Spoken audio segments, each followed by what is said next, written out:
Hello everyone, आप सभी का स्वागत है। आज मैं आपको पढ़ाऊंगा भौतिक विज्ञान का स्थिर वैद्युतिकी पहला यूनिट इकाई नंबर 1। और इससे आगे भी आपको सभी वीडियोस मिलेंगे फिजिक्स के। आज से हम फिजिक्स का जो है सब्जेक्ट स्टार्ट कर रहे हैं। पूरा सिलेबस आपको कवर कराऊंगा मैं अपने YouTube channel AGI coaching centre पर। और हमारे चैनल को आप अपने दोस्तों के साथ में शेयर करें और उनसे कहें कि वो भी इन वीडियोस को देखें और नोट्स तैयार करें। और नोट्सों को तैयार करने के लिए मैं आपको वीडियो के डिस्क्रिप्शन में लिंक दूंगा, वहाँ से आप पीडीएफ को डाउनलोड करके वहाँ से आप अपने नोट्स तैयार कर सकते हैं। ठीक है। और मैं यहाँ पर जो भी लैंग्वेजेस बोलूँगा आप वीडियो से भी जो है उन्हें नोट कर सकते हैं, और साथ ही साथ चाहें तो आप PDF से भी उन्हें नोट कर सकते हैं। तो चलिए स्टार्ट करते हैं ज़्यादा देर ना करते हुए। स्थिर वैद्युतिकी। सबसे पहले स्थिर वैद्युतिकी क्या होती है हम यही समझेंगे। स्थिर वैद्युतिकी, स्थिर वैद्युतिकी जो है वो भौतिक विज्ञान की एक शाखा है जिसके अंतर्गत हम स्थिर आवेशों का अध्ययन करते हैं। स्थिर वैद्युतिकी क्या है? भौतिक विज्ञान की वह शाखा जिसके अंतर्गत स्थिर आवेशों का अध्ययन किया जाता है उसे हम स्थिर वैद्युतिकी कहते हैं। ये भौतिक विज्ञान की ही शाखा होती है जिसमें हम आवेश के बारे में अध्ययन करते हैं। पहला ही पार्ट स्टार्ट किया है हमने, विद्युत आवेश तथा क्षेत्र। ठीक है।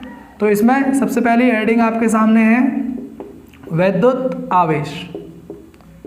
वैद्युत आवेश क्या होता है? सबसे पहले ये जानेंगे हम वैद्युत आवेश क्या होता है, क्योंकि आवेशों के बारे में ही अध्ययन किया जाता है। सबसे पहले आवेश के बारे में पता होना चाहिए हमें। तो आवेश क्या होता है? आवेश किसी भी पदार्थ का वह गुण या फिर आंतरिक गुण, किसी भी पदार्थ का आंतरिक गुण जिसके द्वारा वह वस्तुओं को आकर्षित या प्रतिकर्षित करता है। किसी भी पदार्थ का वह गुण जिसके कारण वह चुंबकीय या विद्युत क्षेत्र का अनुभव करता है, या फिर चुंबकीय और विद्युत गुण उत्पन्न करता है। यानी कि क्या होता है? ये वस्तु का आंतरिक गुण, आंतरिक गुण जिसके द्वारा वह चुंबकीय या विद्युत गुण उत्पन्न करता है। उसके लिए सबसे सिंपल सा एग्जांपल है आपके सामने। क्या कि आपने कई बार ऐसा किया होगा, पेन या पेंसिल को लेकर के अपने बालों में रफ करने के बाद में अपने कागज के छोटे छोटे टुकड़ों को उससे उठाया होगा, जबकि पेंसिल ऐसा पहले नहीं कर पा रही थी लेकिन अब कर पा रही है। तो इसका कारण क्या है कि आपने उस पेंसिल को एक गुण दे दिया, और जो गुण आपने दिया तो आपने उसको आवेश दे दिया, यानी आपने उसको चार्ज दे दिया, जिसके कारण वह चुंबकीय गुण उत्पन्न कर रहा है। ये चुंबकीय गुण ही तो होता है, जैसे कि कागजों को वो उठा रहा है तो चुंबकीय गुण है। ठीक है। विद्युत गुण भी होता है, इलेक्ट्रिसिटी का गुण भी होगा, वो भी हम देखेंगे। ठीक है ना। तो सिंपल सी डेफिनेशन है, विद्युत आवेश पदार्थ का या वस्तु का वह आंतरिक गुण जिसके द्वारा वह विद्युत या चुंबकीय गुण उत्पन्न करता है। ठीक है। तो मेनली आप लोग, जैसे कि आपने जो पेंसिल को रफ किया, रफ करने के बाद में जो चीज उस पर गई वो गया क्या, जिसके कारण वह चार्ज हो गई। तो हमेशा जो चार्ज होता है वह इलेक्ट्रॉन के स्थानांतरण की वजह से होता है। स्थानांतरण की वजह से होता है। तो इलेक्ट्रॉन का अगर स्थानांतरण होता है तो आप कहेंगे आपने वस्तु को चार्ज कर दिया है। स्थानांतरण। ठीक है। तो आपने वस्तु को क्या कर दिया है? चार्ज कर दिया है। आपने उसको क्या दे दिया? गुण दे दिया, जिसे ही आप क्या कहते हैं? आवेश कहते हैं। और गुण के रूप में आपने किसको दिया? इलेक्ट्रॉन्स को दिया। ठीक है। बात आती है आवेश को नापने की। तो आवेश को आप कैपिटल Q या स्मॉल क्यूब से नापते हैं और इसका मात्रक जो होता है, इसका मात्रक होता है कूलॉम, इसका मात्रक होता है कूलॉम। और आवेश एक अदिश राशि होती है, आवेश एक अदिश राशि है। ठीक है, याद रखेंगे इस बात को। आप इनके PDF डाउनलोड करके नोट कर सकते हैं या फिर मैं जो बोल रहा हूँ आप उनसे भी नोट कर सकते हैं। ठीक है, अब मैं आपको बताऊंगा आवेश की प्रकृति के बारे में। ठीक है, या फिर प्रकृति से पहले बात कर लेते हैं आवेश के प्रकारों की। आवेश के प्रकार, आवेश के प्रकार। आवेश दो प्रकार के होते हैं। नंबर 1 धनावेश, यानी इसको कहते हैं आप पॉजिटिव चार्ज, और नंबर 2 पर आता है ऋणावेश, जिसको आप कहते हैं नेगेटिव चार्ज, नेगेटिव चार्ज।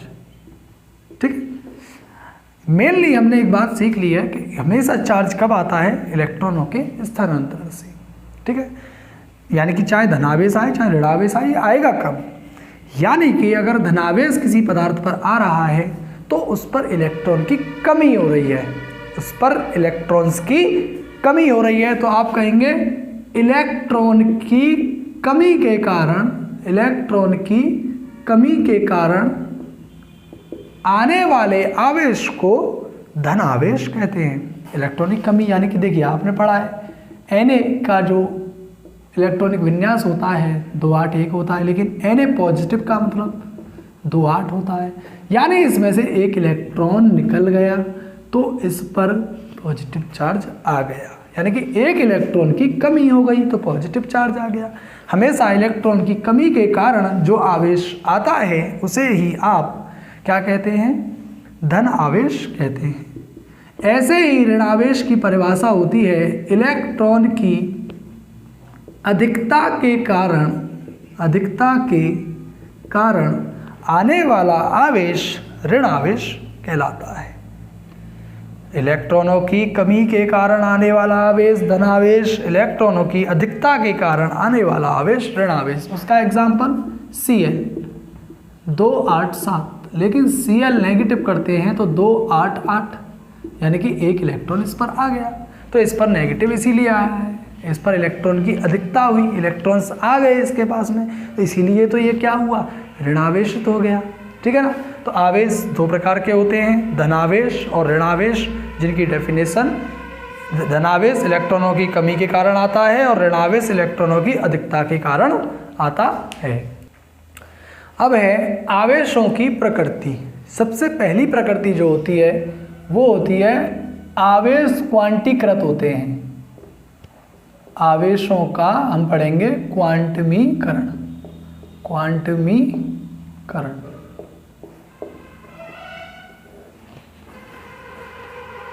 आवेश की प्रकृति क्वांटित होती है। क्वांटित से मतलब अब क्या है यहाँ पर, क्वांटमीकरण यानी कि क्वांटित अगर इसकी कंडीशन अगर होती है, इसकी प्रकृति अगर होती है, तो क्वांटमीकरण होता क्या है, आवेशों का क्वांटमीकरण। तो देखिए जैसे कि कोई वस्तु है, इसका आवेश कितना है, कुल आवेश इसका कितना है, तो इस पर जितने इलेक्ट्रॉन्स होंगे, इस पर जितने इलेक्ट्रॉन्स होंगे उन इलेक्ट्रॉनों के, यानी मान लीजिए इसके ऊपर अगर 20 इलेक्ट्रॉन हैं तो इसमें 20 गुणा कर देंगे एक इलेक्ट्रॉन का आवेश, एक इलेक्ट्रॉन का आवेश। यानी अगर इस पर 20 इलेक्ट्रॉन, अगर इस पर उपस्थित इलेक्ट्रॉनों की संख्या अगर 20 है तो इसका कुल आवेश होगा 20 गुणा एक इलेक्ट्रॉन का आवेश। अब एक इलेक्ट्रॉन का आवेश कितना होता है वो फिक्स है, 1.6 × 10⁻⁻19 कूलाम, जो कि फिक्स है, और इसी को आप इलेक्ट्रॉन का आवेश या इसे कहते हैं आप मूल आवेश, फंडामेंटल चार्ज। ठीक है, तो सीधी सीधी बात है, अगर कोई ऑब्जेक्ट है, अगर उसके ऊपर n इलेक्ट्रॉन्स हैं तो n गुणा E कर दीजिए आप, E यानी कि इलेक्ट्रॉन का आवेश। जितने उस पर इलेक्ट्रॉन हैं उसमें एक इलेक्ट्रॉन के आवेश का आप गुणा कर दीजिए तो आपके पास में उस वस्तु का कुल आवेश आ जाएगा। और यही कहलाती है आवेशों का क्वांटमीकरण, जिसे आप परिभाषित कर सकते हैं किसी भी पदार्थ पर कुल आवेश, या फिर क्वांटमीकरण जो कंडीशन है वो आप कह सकते हैं किसी भी पदार्थ पर जो कुल आवेश होता है वह इलेक्ट्रॉन के आवेश का पूर्ण गुणज होता है। किसी भी पदार्थ पर उपस्थित कुल आवेश वस्तु पर उपस्थित कुल इलेक्ट्रॉनों की संख्या का पूर्ण गुणज होता है।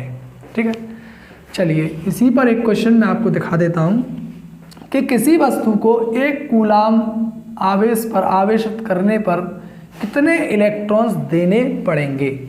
ठीक है, कितने इलेक्ट्रॉन्स देने पड़ेंगे, मान लीजिए n देने पड़ेंगे, E फिक्स है, ये इतना होता है, हम जानते हैं Q बराबर n।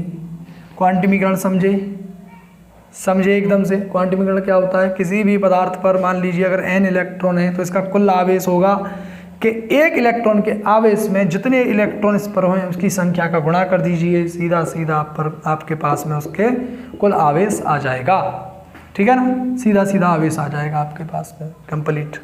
ठीक है ना, तो इतनी बात रही आवेश के क्वांटमीकरण की, परिभाषित मैं कर चुका हूँ। ठीक है, अब ये कह रहे हैं हम कि 1 कूलाम आवेश किसी को 1 कूलाम आवेश पर चार्ज करने के लिए किसी पदार्थ को कितने इलेक्ट्रॉन्स देने पड़ेंगे। ठीक है, ये क्वेश्चन के टाइप में आप लिख सकते हैं इसे। तो जरा देखिए, नंबर ऑफ इलेक्ट्रॉन पूछा है यानी कि n पूछा है, तो Q बट्टा E, Q का मान 1 है, E का मान 1.6 × 10⁻⁻19। पॉइंट हमेशा माइनस की पावर देता है, ये 19 है तो ये 20 हो जाएंगी, ऊपर चले जाएगा तो ये 20 पावर प्लस की हो जाएंगी, और 2 पावर इससे अगर ले लें हम तो 18 यहाँ रह जाएंगे, ये 100 हो जाएगा। इसका इसमें भाग देंगे तो ये इतना आ जाएगा। यानी कि आप समझ सकते हैं कितने इलेक्ट्रॉन, 6.25 × 10⁻18 इतने जो है इलेक्ट्रॉन्स देने पड़ेंगे, यानी 1 कूलाम चार्ज पर आवेशित करने के लिए। बात समझ में आई। या फिर ये भी कह सकते हैं कि 1 कूलाम आवेश में कितने इलेक्ट्रॉन होते हैं, तो वो ये है, इतने इलेक्ट्रॉन होते हैं 1 कूलाम आवेश में। बात एकदम सही है, नोट कर लीजिए। कर लिया।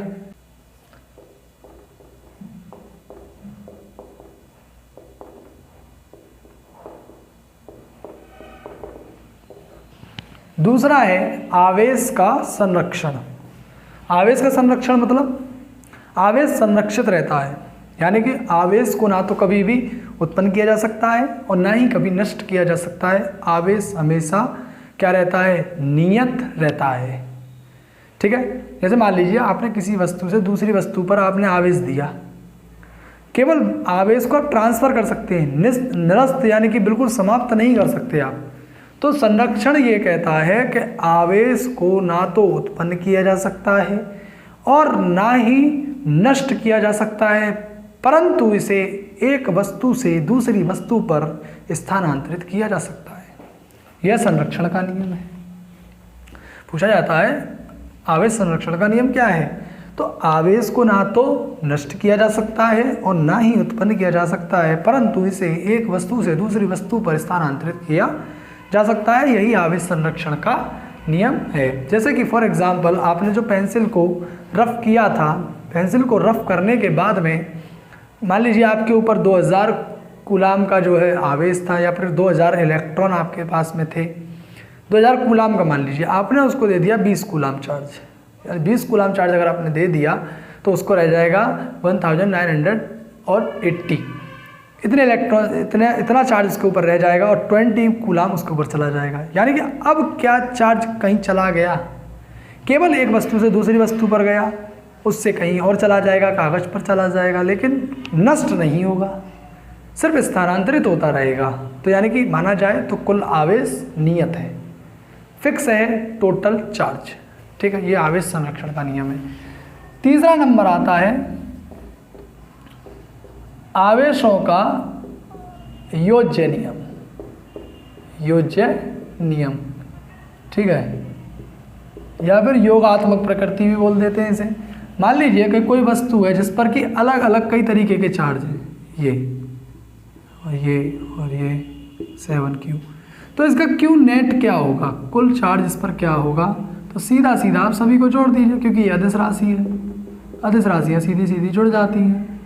माइनस का 5q प्लस का 4q 7q, इनको जोड़ लीजिए आप सीधा सीधा, 7 10 14 और ये हो जाएगा 6 यानी कि 8q जो है इसका नेट चार्ज होगा। यानी कि आवेश अगर आपसे किसी सिस्टम का पूछता है, अलग अलग उसने उस सिस्टम के चार्जेस दे रखे हैं कि एक सिस्टम में मान लीजिए फॉर एग्जांपल क्लास में बच्चे बैठे हुए हैं, एक बच्चे का चार्ज इतना है, दूसरे का इतना है, तीसरे का इतना है, चौथे का इतना है, पाँचवें का इतना है, तो पूरे सिस्टम का चार्ज कितना होगा, तो टोटल सबको सम कर देंगे, मालूम चल जाएगा पूरे सिस्टम का चार्ज 8q होगा। बात एकदम क्लियर है ना, एकदम से क्लियर, आवेश का योज्य नियम, ठीक है।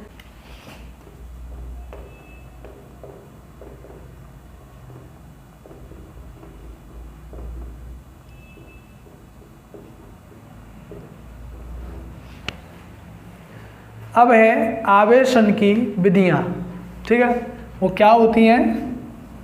नंबर 1, आप कैसे कैसे वस्तुओं को चार्ज कर सकते हैं, तो पहला है घर्षण द्वारा आवेशन, यानी कि किसी वस्तु को आप रफ कर दें आपस में या किसी और चीज़ से रफ करके उसको चार्ज कर दिया जाए, घस करके अगर उसको चार्ज कर दिया जाए, तो ऐसी विधि को कहते हैं हम घर्षण द्वारा आवेशन, चार्जिंग बाय फ्रिक्शन। दूसरा नंबर आता है चालन द्वारा आवेशन, यानी कि चार्जिंग करने के मेथड्स हैं ये, मेथड ऑफ चार्जिंग। चालन क्या होता है कि एक चीज़ से दूसरे चीज़ में आवेश को चला दिया जाए। फॉर एग्जांपल जैसे कि करंट चलता रहता है, उसको आप अपने मोबाइल को अगर आप चार्ज करना चाहते हैं, उसमें चार्जर लगा देते हैं सिंपल, और उसमें से करंट उसमें चलने लगता है, यानी कि उसका चार्ज उसमें चलने लगता है। यानी ये मान लीजिए आप बैटरी से चार्ज कर रहे हैं, या फिर आपके पास में जैसे कि इन्वर्टर बैटरी होता है ना, उससे चार्ज कर रहे हैं, तो उसका चार्ज उसमें जा रहा है, ठीक है ना। तो चालन आप ऐसे करके करा रहे हैं, एक मेथड जो है आप यूज कर रहे हैं, कोई सिस्टम आप यूज कर रहे हैं जिसके द्वारा आप उसे चार्ज कर रहे हैं, वह होता है चालन द्वारा, ठीक है ना। तीसरा आता है प्रेरण द्वारा, प्रेरण द्वारा आवेशन, यानी कि एक तो आप लें चार्ज पार्टिकल, ये रहा पहली चार्ज बॉडी है ये, यानी इस पर पहले से ही चार्ज है, और एक ले लिया आपने अनचार्ज, ठीक है ना, जिस पर चार्ज ही नहीं है। लेकिन जैसे ही मैं इसको इसके नज़दीक लाता हूँ, तो नज़दीक लाने पर ही तुरंत इस पर इतना ही आवेश आ जाता है, लेकिन विपरीत, इतना ही आवेश आ जाता है लेकिन विपरीत, जैसे इस पर प्लस था तो इस पर माइनस आ जाता है, और इस विधि को कहते हैं हम प्रेरण द्वारा आवेशन, ठीक है। एक चार्ज बॉडी हो, एक अनचार्ज हो, दोनों को नज़दीक लाएं तो एक पर जैसे जितना चार्ज है पॉजिटिव उतना ही दूसरी पर नेगेटिव आ जाएगा, और ये मेथड हो जाता है आपके लिए प्रेरण द्वारा आवेशन। और सबसे मुख्य चीज़ एक और इसकी प्रकृति में रह गई, चौथा नंबर आप जिसे कह सकते हैं, 3 में पढ़ा चुका हूँ, चौथी जो रह गई वो कहता है कि सजातीय आवेश एक दूसरे को हमेशा प्रतिकर्षित करते हैं। सजातीय मतलब एक जैसे, यानी कि ये भी पॉजिटिव और ये भी पॉजिटिव, या फिर ये भी नेगेटिव और ये भी नेगेटिव, ये एक दूसरे को क्या करेंगे, प्रतिकर्षित करेंगे, यानी कि एक दूसरे को धकेलेंगे एक दूसरे से दूर, एक दूसरे के नज़दीक नहीं आने देंगे, इसको बोलते हैं हम प्रतिकर्षण। और ये थे दोनों कैसे आवेश, सजातीय आवेश, सजातीय यानी कि एक जैसे आवेश। दूसरे आते हैं विजातीय आवेश, विजातीय आवेश, विजातीय आवेश एक दूसरे को हमेशा आकर्षित करते हैं, एक दूसरे को अपनी ओर खींचते हैं, यानी कि एक प्लस हो और एक माइनस हो तो कुछ इस प्रकार से, ये प्लस ये माइनस दोनों को एक दूसरे की तरफ खींच लिया, यानी कि ये हो गया आकर्षण। ये सबसे मुख्य पॉइंट थे दोनों, ठीक है। हमेशा इलेक्ट्रॉन यानी कि जो सजातीय आवेश होते हैं वो एक दूसरे को हमेशा प्रतिकर्षित करते हैं, और विजातीय आवेश एक दूसरे को हमेशा आकर्षित करते हैं। आज के वीडियो में सिर्फ यहीं तक। आज हमने टोटल जाना चार्ज के बारे में, आवेश के बारे में, आवेश की प्रकृति के बारे में, आवेश के प्रकारों के बारे में, सब कुछ हमने जाना है इस वीडियो में। इसके बाद में जो नेक्स्ट वीडियो आएगा उसमें आपको पूरे चैप्टर में जो जितनी बार भी हेडिंग्स हैं सबके बारे में एक एक करके आपको बताया जाएगा और जल्द से जल्द आपको पूरा कोर्स कराया जाएगा विद PDF नोट्स। अगर हमारा वीडियो आपको पसंद आया है तो वीडियो को लाइक करें, हमारे चैनल को सब्सक्राइब करें और अगर आपको वीडियो बहुत ही अच्छा लगा है तो इस वीडियो को अपने फ्रेंड्स के साथ में भी शेयर करें और उनसे भी कहें कि वह इस वीडियो को आगे शेयर करते रहें। धन्यवाद।